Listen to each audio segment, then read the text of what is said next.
Hey gang, what's up? Welcome back here to another edition of Intuitive Angling, and really appreciate you guys watching today's video. I know everybody's got busy schedules out there, so thanks for taking a little time and spending it with me here. Guys, today we are going to show you guys step by step how to tie the best fishing line knot to use with fluorocarbon line. It's really the only knot you need to use. It's the strongest knot, and Aaron Martin showed me how to tie it many years ago, and I'm going to relate it to you guys here so you can have those, stop breaking fish off with your knot there. So anyway, guys, real quick, just wanted to give you guys a weekly reminder. If you guys are having a hard time getting bit this summer on some of your favorite lakes, just please check out our Fish of the Moment lake map breakdowns. I'll put the link in the description here. These are breakdowns I built for Fish of the Moment of all the lakes across the country. Gives you 40 good GPS waypoints to begin your search at, and advice on how to fish each spot where you can duplicate them. And if one of the lakes you fish is not on our website, you can book a personal virtual lesson with me and we'll go over that. So links in the description there, much appreciated. Okay guys, here's the backstory on how I started tying this knot. I've been tying it for over 20 years now.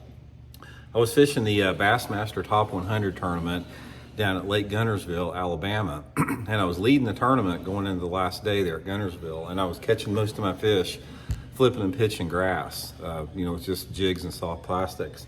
But I lost probably 5 or 6 really key fish in that tournament that cost me winning the tournament, that broke me off on the hook set. And I was super frustrated. I was flipping pretty light line. I was flipping 15-pound test line because the water was really clear and the fish were spooky. So I was flipping light line, sometimes 17-pound tests. And anyway, I got talking to Aaron Martins after the tournament. He goes, dude, you got the wrong knot. He goes, I was using a Palomar knot at the time. He goes, the reason you broke those fish off is because that Palomar knot and the way it lays over the hook eye. He goes, you need to be tying the double uni knot. So Aaron showed me how to tie the double uni knot, and after about an hour practicing with it, I could tie it really good. So I'm going to show you guys what it is.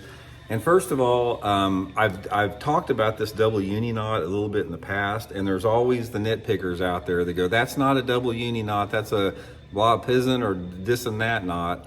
It doesn't make any difference. Don't get caught up on words. Aaron Martin's called this the double uni knot, so I'm calling it the double uni knot. So just pay attention to the knot and don't get all bent out of shape about the name of it.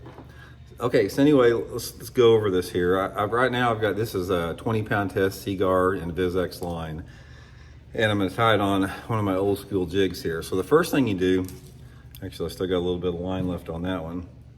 One of the big keys on this, guys, it's all about getting comfortable with your fingers, because you tie this knot with the combination of your mouth and your fingers, which may sound complicated, but it's not after you do it a while. So the first thing, just come through the eye of the hook, like that, and then come right back through the same way, just the same way you tie a Palomar or something.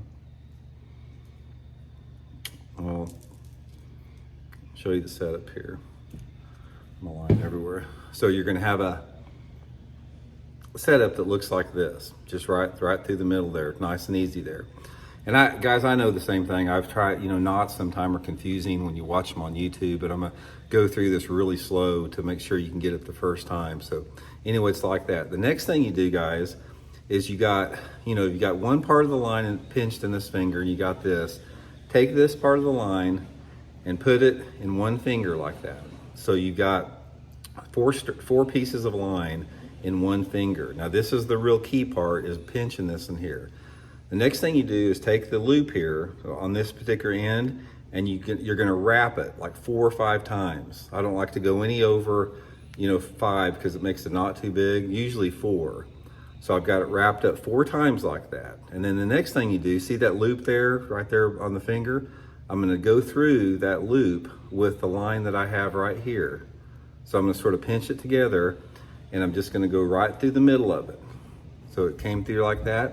And then as I'll take it back out, I'll go through the middle of it, and then I'm going to put this in my mouth right here. Okay. Just dropped it there. Okay, I'm going to put it in my mouth, and then I'm going to pull it all down together, just like that. So I'm going to have 3 tag ends, and what I want to do, the knot's sort of big like that.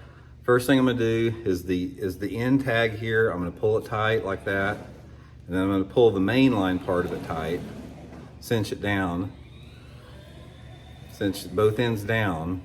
And then so I'm gonna have three different tag ends there to cut, like that. I'm gonna cut all those off.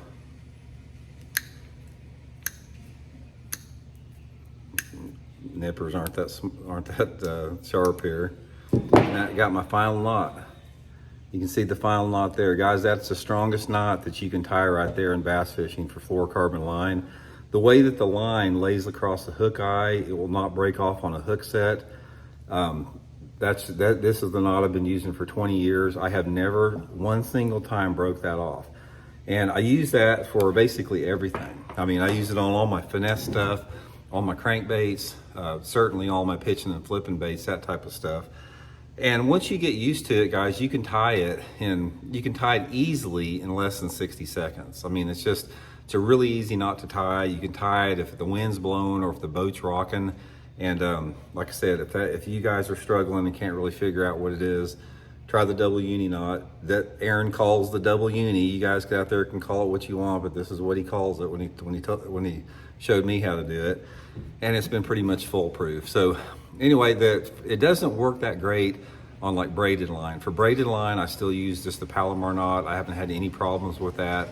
Monofilament, I still use the Palomar knot.